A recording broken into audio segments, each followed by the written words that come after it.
முதலமைச்சர் அவர்கள் பொறுப்புணர்ந்து செயல்படுகிற ஒரு தலைவராக எப்போதும் இயங்கி இருக்கிறார்.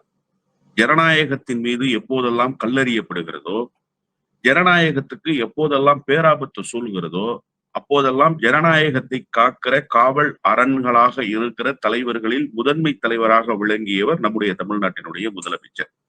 இந்த பிரச்சனை என்பதல்ல. எப்போதெல்லாம் ஜனநாயகத்தின் மீது கல்லெறியப்படுகிறதோ அப்போதெல்லாம் முதல் குரலை ஒலித்தவர் நம்முடைய தமிழ்நாட்டினுடைய முதலமைச்சர் தான். இந்தியா என்பது மிகப்பெரிய ஜனநாயக நாடு என்பது நமக்கு இருக்கக்கூடிய பெருமை. அந்த ஜனநாயக நாட்டை எதன் அடிப்படையில் நாம் தீர்மானிக்கிறோம் என்று சொன்னால், முதல் கட்டம், அடுத்த கட்டம், இரண்டாவது என்று 4 திசைகளை நீங்கள் தீர்மானித்தால் அதில் முதல் திசை முதற்கட்டமாக இருப்பது இந்தியாவினுடைய தேர்தல் கட்டமைப்பு தான். இந்தியாவினுடைய தேர்தல் ஆணையம் என்பது ஒரு எந்த சார்பும் இல்லாத சுயசார்பற்ற அமைப்பு, யாருக்கும் சார்பு நிலை எடுக்காத ஒரு அமைப்பு என்பதுதான் ஜனநாயகத்தில் விழுமியங்களை தாங்கி நிற்கக்கூடிய ஒரு நாட்டுக்கு இருக்கக்கூடிய பெருமை. ஆனால் இங்கே மிகப்பெரிய கேள்விக்குறியாக தேர்தல் ஆணையம் மாறி போயிருக்கிறது.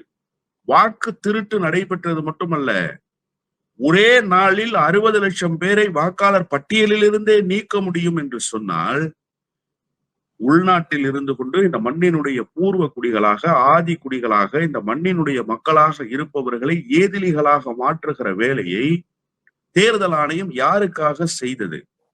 அதிலும் குறிப்பாக தேர்தல் ஆணையம் சொல்கிறது, நிறைந்த நீதிமன்றத்தில் நாங்கள் ஏன் நீக்கினோம் என்று சொல்ல தேவையில்லை என்று முதலில் சொன்னார்கள். இது என்ன ஒரு அகம்பாவம்? இது ஒரு அயோக்கியத்தனமான வாதம் இல்லையா?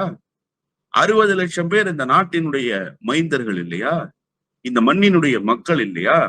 அதிலும் குறிப்பாக மதச்சிறுபான்மையினராக இருக்கிற இஸ்லாமியர்களும் ஒடுக்கப்பட்ட தாழ்த்தப்பட்ட சமூகத்தை சேர்ந்த மக்களும் மட்டுமே குறிவைக்கப்பட்டிருக்கிறார்கள். புலம்பெயர்ந்து விட்டார்கள் என்று இவர்கள் ஒரு புள்ளி விவரத்தை தருகிறார்கள். புலம்பெயர்ந்தவர்களினுடைய எண்ணிக்கை, பீகாரினுடைய புலம்பெயர்ந்த பீகாரிகளினுடைய அட்டவணையின்படி ஆண்கள் தான் அதிகமாக புலம்பெயர்ந்திருக்கிறார்கள் தொழிலுக்காக, தங்களுடைய வாழ்வாதாரத்தை மேம்படுத்திக் கொள்வதற்காக. ஆனால் இவர்கள் வாக்காளர் பட்டியலிலிருந்து நீக்கியவர்கள் பெரும்பகுதியினர் பெண்களாக இருக்கிறார்கள். அந்த பெண்கள் எல்லாம் அங்கேதானே இருக்கிறார்கள்.